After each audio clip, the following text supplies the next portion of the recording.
తెలుగు వారి number 1 choice Telugu matrimony. దశాబ్దాల చరిత్ర ఒక్క రాత్రిలో శిథిలమైంది. విజయవాడ శాతవాహన కాలేజ్ కూల్చివేతతో విద్యార్థుల భవిష్యత్ ఆందోళనకరంగా మారింది. రాజకీయంగానూ రచ్చ నడుస్తోంది. విజయవాడ శాతవాహన కాలేజీ కూల్చివేత వివాదం తీవ్ర దుమారం రేపుతోంది. కాలేజీ ఆస్తుల కోసం జరుగుతోన్న అంతర్గత యుద్ధం విద్యార్థులను రోడ్డు మీదకు వచ్చేలా చేసింది.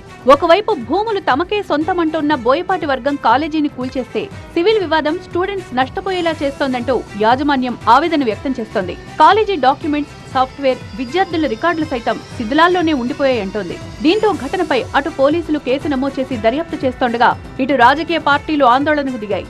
భూముల కోసం విద్యార్థుల జీవితాలతో ఆటలాడుకుంటున్నారంటూ సిపిఐ, సిపిఎం నేతలు పెద్ద ఎత్తున నిరసనకు దిగారు.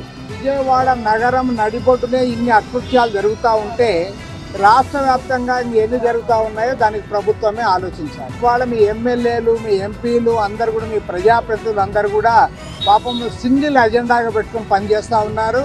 వాళ్ళ సింగిల్ అజెండా ఏమంటే ఎక్కడ డబ్బులు ఉన్నాయి, ఎక్కడ స్థలాలు ఉన్నాయంటే దాన్ని కబ్జా పెట్టడం. కూల్చివేసిన కాలేజీ భవనాలను పరిశీలించారు టీడీపీ నేత బోండా ఉమ. కోర్టు ఆదేశాలు ఇచ్చినప్పటికీ అర్ధరాత్రి కూల్చివేతలు జరపడం సరికాదన్నారు. దేనికైనా ఓ పద్ధతి ఉండాలంటూ ఆగ్రహం వ్యక్తం చేశారు. సుప్రీంకోర్టు కానీ ఇతర న్యాయస్థానాలు కానీ ఇచ్చినటువంటి తీర్పుని అమలు చేసే విధానం ఉంటుంది. 3వ తారీఖు అక్కడ జడ్జిమెంట్ వచ్చిందని 4వ తారీఖు వదిలేసి 5వ తారీఖు తెల్లవారుజామున 2 గంటలకి పగలైతే ఎవరైనా చూస్తారని రాత్రి పూటలో పగలగొడతాం అనేది దుర్మార్గమైనటువంటి చర్య. శాతవాహన కాలేజీ కూల్చివేతపై వైసీపీ కూడా ఆగ్రహం వ్యక్తం చేస్తోంది.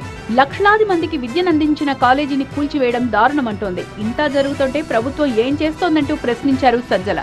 ఒక 50-60 ఏళ్ల నుంచి నడుస్తున్న ఎడ్యుకేషన్ ఇన్స్టిట్యూషన్ అది రాత్రి అర్ధరాత్రి పోయి కొట్టాల్సిన అవసరం లేదు. 10 రోజుల నుంచి నడుస్తుంది. కిడ్నాప్ కూడా అయ్యారన్నారు. గవర్నమెంట్ ఏం చేస్తుంది? మొత్తంగా కాలేజీ నిర్మాణాలు కూల్చివేసిన ఘటనలో ఇప్పటి వరకు 10 మందిపై కేసు నమోదైంది. కాలేజీకి సెక్రటరీగా ఉన్న ఎమ్మెల్సీ ఆలపాటి రాజేంద్ర ప్రసాద్ పోలీసులకు ఫిర్యాదు చేశారు. సొసైటీ సభ్యుల సంతకాలు ఫోర్జరీ చేసి సుప్రీంకు సమర్పించారని ఫిర్యాదులో పేర్కొన్నారు. తెలుగు వారి నంబర్ 1 చాయిస్ తెలుగు మ్యాట్రిమోనీ.